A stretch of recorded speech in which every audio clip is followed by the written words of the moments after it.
Shalom, saudara yang terkasih di dalam Tuhan Yesus Kristus. Selamat pagi dan selamat berjumpa kembali dalam Renungan Harian Kristen Morning Hope. Hari ini kita akan merenungkan kebaikan Tuhan dalam hidup kita melalui firman Tuhan.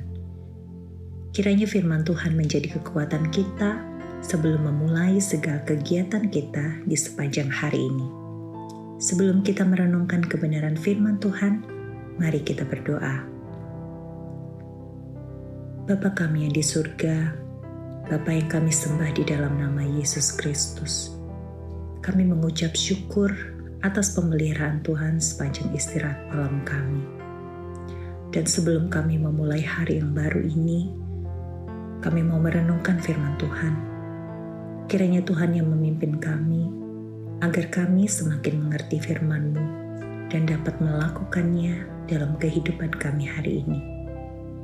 Terima kasih ya Tuhan, kami siap untuk merenungkan firman Tuhan. Dalam nama Tuhan Yesus Kristus kami berdoa. Amin. Ada sepenggal syair dalam sebuah lagu yang populer di tahun 90-an, yang syairnya kira-kira seperti ini. Demi cintaku padamu, kemanapun kau kan kubawa, walaupun harus kutelan lautan bara. Demi cintaku padamu, ke gurunku ikut denganmu, biarpun harus berkorban jiwa dan raga.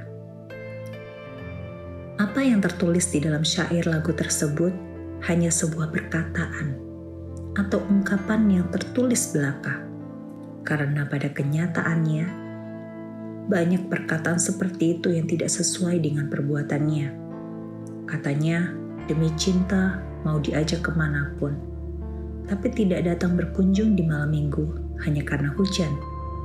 Bagaimana mau mengajak, datang menjemput saja tidak? Katanya, demi cinta ke gurun pun mau ikut, tapi terkena sinar matahari sedikit saja, kepanasan. Lalu banyak mengeluh dan kesal hati. Tuhan Yesus telah mengajarkan dan memberikan contoh yang sangat nyata tentang cara mengasihi bagi kita orang-orang percaya.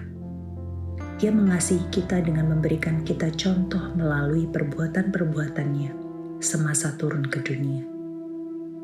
Bahkan hingga Tuhan Yesus berkorban, memberikan nyawa demi kasihnya, demi cintanya pada kita. Di dalam 1 Yohanes 3 ayat yang ke-16, demikianlah kita ketahui kasih Kristus, yaitu bahwa Ia telah menyerahkan nyawanya untuk kita.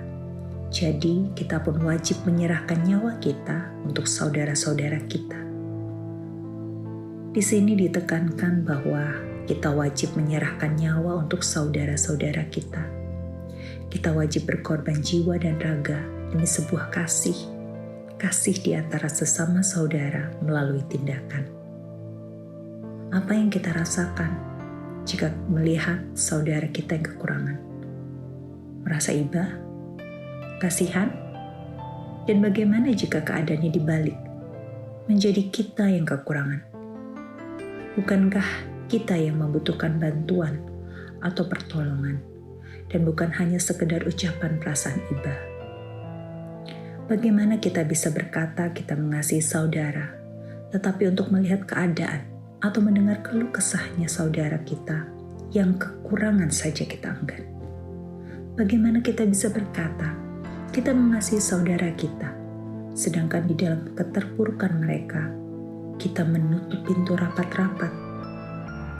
Dan di ayat yang ke-17 dikatakan, barang siapa mempunyai harta duniawi dan melihat saudaranya menderita kekurangan, tetapi menutup pintu hatinya terhadap saudaranya itu, bagaimanakah kasih Allah dapat tetap di dalam dirinya?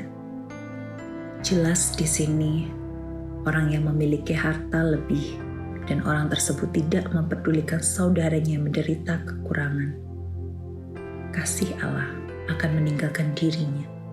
Atau bisa juga dengan kata lain, tidak ada kasih dalam dirinya.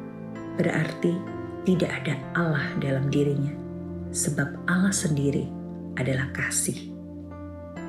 Allah sudah terlebih dahulu dan terlebih besar mengasihi seluruh umat manusia. Seperti yang dikatakan dalam Yohanes 3 ayat yang ke-16. Karena begitu besar kasih Allah akan dunia ini, sehingga Ia telah mengaruniakan anaknya yang tunggal, supaya setiap orang yang percaya kepadanya tidak binasa, melainkan beroleh hidup yang kekal. Karena begitu besar Allah mengasihi kita, Dia mengutus anaknya, yaitu Yesus Kristus. Dan Yesus Kristus mati dan disalibkan juga karena kasih-Nya kepada kita. Tuhan ingin kita untuk mengasihi melalui tindakan, bukan hanya kata. Di dalam Lukas 10 ayat yang ke-27 hingga ke-28 berkata, jawab orang itu, kasihilah Tuhan Allahmu dengan segenap hatimu, dan dengan segenap jiwamu, dan dengan segenap kekuatanmu, dan dengan segenap akal budimu, dan kasihilah sesamamu manusia seperti dirimu sendiri. Kata Yesus kepadanya, jawabmu itu benar, perbuatlah demikian, maka engkau akan hidup. Dalam Lukas 10 ayat ke-25-37, sangat jelas bahwa Tuhan sangat menghendaki tindakan untuk mengasihi. Kasih adalah tindakan. Marilah kita mengasihi bukan melalui ucapan, tapi mengasihi melalui tindakan dan dalam kebenaran. Sekali lagi, kasih adalah tindakan. Amin.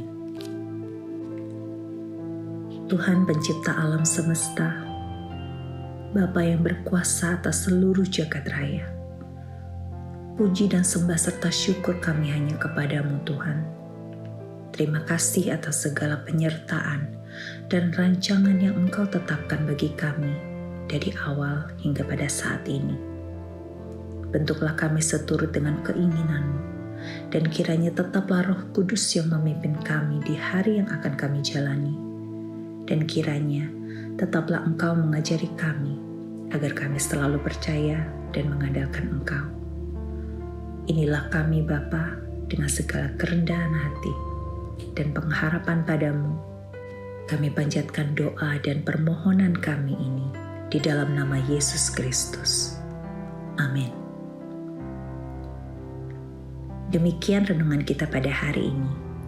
Kiranya sukacita dan damai sejahtera memenuhi kita sepanjang hari. Tuhan Yesus memberkati. Shalom.